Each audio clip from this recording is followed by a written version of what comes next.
3, 2, 1. So thank you for driving all the way down to San Diego. I'm glad you're going to make use and do something here before you drive all the way back up.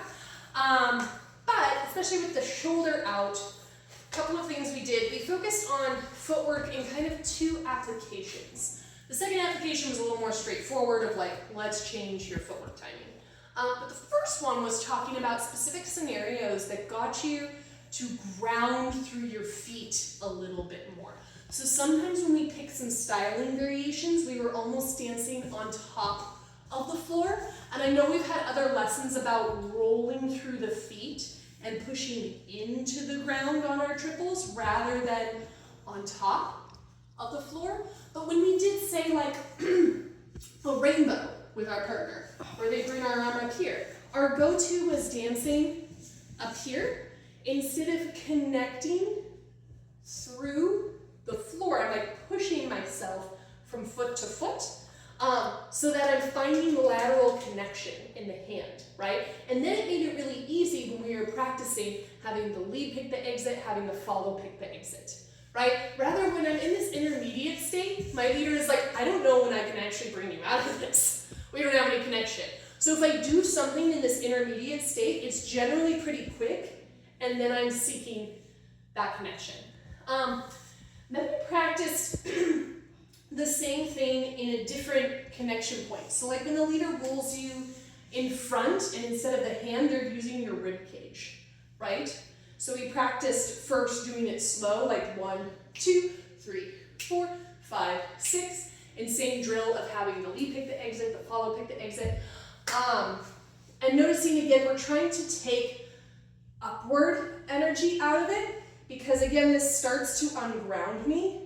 And when my leader is connecting to the rib cage, I want to make sure the rib cage is now seeking the lateral connection. Versus when I have the hand, I can have a little bit more freedom in my upper carriage as long as I'm transferring weight, right? My leader's still going to feel it in the hand. But if they're using my rib cage, I can't move this as much in order to seek that connection point. So then we talked about, okay, when we're not taking 2 beats, when we're doing 1 solo beats, right? I can rotate to ask for that exit so that I'm going lateral, lateral, lateral, lateral, and then with the right, when I'm going over to the right side, I rotate the left shoulder. And what that does is it makes my left arm available to my leader to use. Now sometimes they don't always pick this up.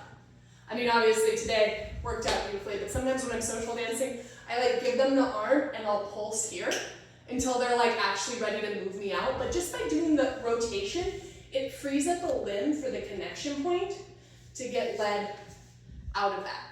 I feel like when we first started with this, we started with, I skipped one, we did the inside roll.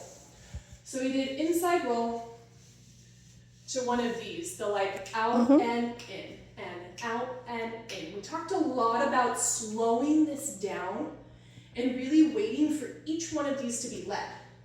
Away and towards, away and towards. It's all led through the connection. Rather than, okay, I got let out, and now we're both solo dancing, and then hoping to find connection at the end. So then if my leader opened all the way out, chances are I'm matching that angle. If my leader is doing this from a square position, same thing for me. And then we were just taking a little bit too big of steps sometimes on that landing moment from that inside roll. So we went da-da, ba-da, ba-ba. We took a little bit too big of a step. That made it harder. So keeping the step size small, I can actually move the right foot. It's a little bit of an illusion, but I almost put the left foot underneath me, and then I have the right foot where I can reconfigure the distance, so to speak. Another example we talked about with that is like, if you've ever seen these ones, it's less about upward on top of the floor, because then we don't have connection through it, right?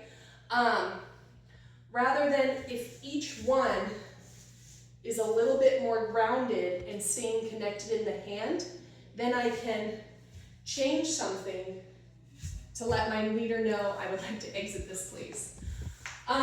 So then we talked about some more straightforward footwork variations and just revisiting some concepts we played with before, where we talked about flipple timing, where we can do that on the 3 and 4, we can do it on the 5 and 6. But really the main idea was grouping a flipple to a triple, right? Because it gives us natural acceleration.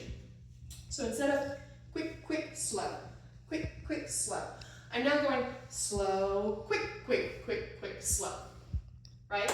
And it gives more energy into my basics just by changing that. So first one we did, left side pass, right? 1, 2, slow, quick, quick, quick, quick, slow. And I think you actually liked the rotated out variation. And then I had you dance. So when we do the flipple on the 5, 6 and, that means I have to use a 1 and 2 in order to group that slow, quick, quick, quick, slow. So what we did there, 5, 6 and, we had to do a drill where we reordered the structure. We went triple, walk, walk, triple. Triple, walk, walk, triple. And you just did basics with that timing. So you did a sugar push, triple step, walk, walk, triple step, walk, walk, triple step, right? That way we could group these two together, say from a sugar push, walk, walk, triple step, 5, 6 and 1 and 2, right?